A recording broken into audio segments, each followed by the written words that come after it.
In our last two episodes of Frontlines, we explored the weaknesses in our aging power infrastructure and the devastating effect EMP would have on all Americans and our way of life. In this third and final chapter of our series, our experts issue a dire warning for the American people. You know, 100 years ago, the people that would have been sitting on these very steps eating their breakfast wouldn't have thought it was strange if you had 6 months' food in your basement. But today, that's weird because our just-in-time delivery system allows us to get our food from thousands of miles away every single day. But what that means is that most major cities only have about a 3-day supply of food. So if the system goes down, people start going hungry almost immediately.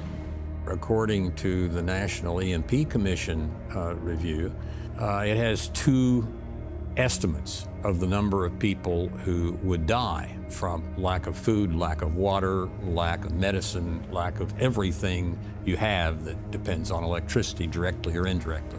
One of the Commission's recommendations or assessments was that 2/3 of the people of the United States would die within a year. The other assessment is that 90% would die within a year. So this is not something we can really deal with by individuals fixing just what concerns them. We have to deal with it as a society. EMP is a high-tech way of killing people the old-fashioned way. Starvation is an old-fashioned way of killing people, disrupting your societal infrastructures, like what the barbarians used to do against the Romans. You know, when the barbarians figured out that they could attack Rome by pulling down the aqueducts, the population of Rome in a generation fell from 1 million people to less than 15,000. So in effect, we're facing the new barbarians of the 21st century, except instead of using large numbers of men and oxen to pull down aqueducts, you know, they've got the possibility of doing nuclear EMP attacks, cyber attacks, physical sabotage, all used in combination. It's a new way of warfare that combines all these things. The Russians originated the concept, but the Chinese, the North Koreans, the Iranians have all copied it. One thing's for sure, the very fact that the U.S. power grid is so vulnerable to EMP all but invites America's enemies to try and exploit these weaknesses. Ballistic missile defenses that the United States has, such as they are, because we've cut back over the years, are pretty much all rigidly focused toward the north, because the Soviet Union was the problem, and we wanted to make sure that if they launched at us, we would get warning. But the Soviets came up with an idea back during the Cold War that unfortunately they've shared with the North Koreans, and I rather imagine the North Koreans have shared with the Iranians, which they called a fractional orbital bombardment system, or FOBS, which meant that they would launch a satellite and have it head south in its polar orbit rather than north.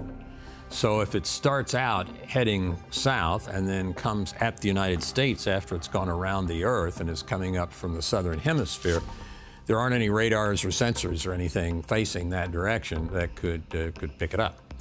On the very day of the Metcalfe Transformer Substation attack, a North Korean satellite called the KSM-3 went around the South Pole and approached the United States from the south and overflew this country on the optimum trajectory to evade our national missile defenses, to do a surprise EMP attack on our country as an exercise. They obviously didn't actually do the attack, but they pulled it off perfectly. And so when that satellite swung over the South Polar region, the first warning we would get would be the EMP burst itself. And that satellite passed over us several times. On one of the passes, it could have put a peak EMP field over all 48 contiguous United States, which would have fried the grid everywhere if it had been a nuclear weapon. On another one of the passes, on the April 16th pass, actually, it overflew Washington, D.C. and New York City and could have put a peak EMP field on our political and economic capitals and taken down the eastern grid. That's really all you need if you want to destroy this country. If you just take down the eastern grid, that's where most of our people live. That's where 75% of our electricity is generated. And coincidentally, while the eastern grid was under simulated attack by a nuclear EMP attack from North Korea, parties unknown on that same day were attacking the Metcalfe Transformer Substation, which is an important part of the western grid. Had they taken those transformers out, it might well have had cascading failures that could have collapsed the whole western grid. The level of urgency is extremely great because North Korea has been told by the Russians told us how to conduct a fractional orbital bombardment system, South Polar launch, They have nuclear weapons, and they have ballistic missiles that are capable enough to put something in orbit. It doesn't have to be sophisticated to get into orbit. Some people would say you could put a 100, 200-pound nuclear weapon in orbit with a weather balloon. Of course, the really troubling one, I think, is Iran, which doesn't have a nuclear weapon yet, but the agreement we are negotiating with them does not, in my view, slow them down appreciably at all. So once the Iranians get a nuclear weapon, they already have ballistic missiles and launch vehicles such that they can get into orbit. And so they are a nuclear weapon or two test away from having the capability to do what their leader Khamenei says regularly he wants to do, which is to destroy Israel and to destroy the United States. Our country is not prepared for it, not just at a technical level, but at a doctrinal and psychological level. Our people are not thinking that way. Our people who are expert on EMP, for example, don't talk to the people who are experts on cyber operations. Neither of them talk to people who are experts at physical sabotage, like the Green Berets and Special Forces. And the guys who work with non-nuclear EMP weapons don't talk to anybody.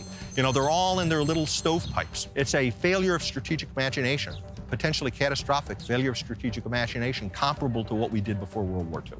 Those of us who are trying to alert people to the fact that you have to deal with a really horrible threat like this feel as if sometimes we're toying with being in a situation where, oh my God, here he comes again. Nobody wants to hear him. A few people, I hope, will listen and get something done, because this is not technologically all that sophisticated.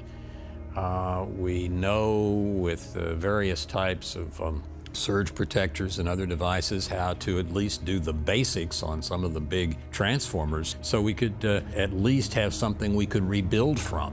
What we're talking about now was deeply classified when I was working at the CIA, and you weren't able to talk about it with the public. It might leak into the press, the notion of an EMP every now and then, but there were no extensive studies that were out there.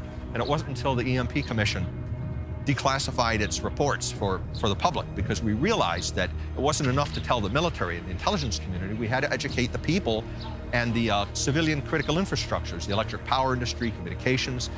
These things are run by the private sector, not by the government, and they had to understand the threat in order to protect against it. The transmission grid should be a national security issue. The threats are real, the damage can be significant, and it is vulnerable.